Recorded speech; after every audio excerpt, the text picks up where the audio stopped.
My name is Ivy. I was not born poor, but I grew up afraid of being poor. Every month was a fight: rent, food, medicine for my mother. Dreams were expensive. Survival was not. When Victor Hale asked me to marry him, he was 68. Silver hair. Soft voice. A body already tired of time. He owned hotels, land, companies. I owned 2 dresses and a head full of fear. I don't want love, he said honestly. I want company. You don't want romance. You want security. Let's not lie to each other. That honesty felt safer than promises. I said yes. People stared at our wedding. Some smiled. Some whispered. Some laughed. I wore white. He wore grey. I looked like a future. He looked like a memory.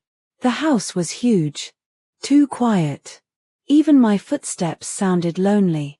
Victor woke up early. He drank black coffee and read old books. I slept late and scrolled through young dreams. He told me stories of wars, lost friends, failed businesses. I nodded. Inside, I counted rooms I did not need. He never touched me without asking. Never raised his voice.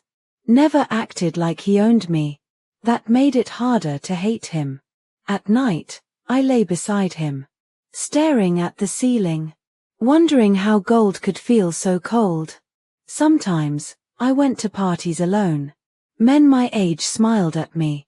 They wanted my face. They wanted Victor's money. I wanted neither. One winter, Victor fell sick. Breathing became work. Walking became pain. I became his nurse. Medicine. Food. Slow steps. One night, he said, "Tell me the truth. Did you ever love me?" I could have lied. I didn't. "No," I said. He nodded. "I knew. But you stayed. That means more than love sometimes." I felt something crack. 2 weeks later, he died quietly. No drama. No last speech. Just silence. Everything he owned became mine. The world called me lucky. I bought new clothes, new car, new life. But every room still remembered his voice. His slow walk. His soft "Good morning, Ivy." One day, I found a letter he wrote but never gave me. It said, "Ivy, you married me for safety. I married you for warmth. We both got half of what we wanted. I hope you don't spend your life buying things to fill what money can't." I cried for the first time since his death. I married for gold. I got it. But I lost years I can't buy back. I lost a man who treated me gently when the world was rough. Now I am rich and careful because some prices are paid in time, and time never returns change. After Victor's death, the house felt like a museum of quiet. Every chair remembered his weight. Every cup remembered his hands. Every morning still waited for his slow "Good morning, Ivy." I tried to escape it. I traveled. I shopped. I laughed in expensive places with people who didn't know my past. But at night, silence followed me like a shadow. One day, I visited a hospital not for myself, but because I couldn't breathe in that big empty house anymore. I watched a mother beg for free medicine.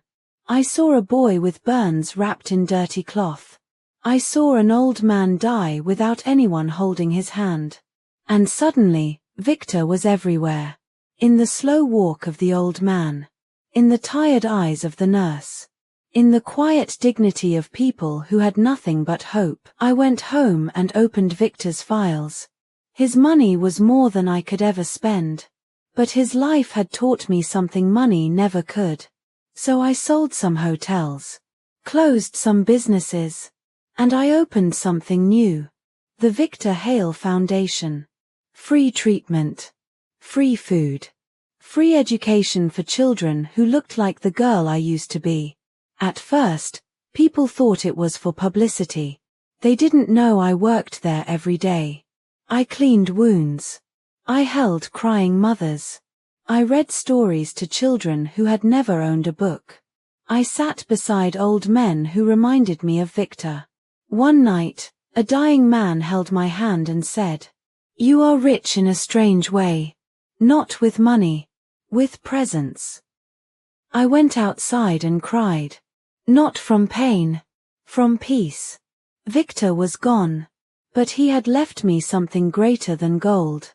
He left me a direction. I used to fear being poor. Now I fear being useless. I used to marry for safety. Now I live for meaning. Sometimes, late at night, I talk to him in my head. I didn't love you the way you wanted, I say. But I carry you the way you deserve. I am still rich. But now my wealth has hands, faces, and names. Victor was my past. Purpose is my future. I feel grateful. And I wonder, what would you do if you were in Ivy's place? Tell me in the comments below. If you liked this story, please like, comment, share, and subscribe.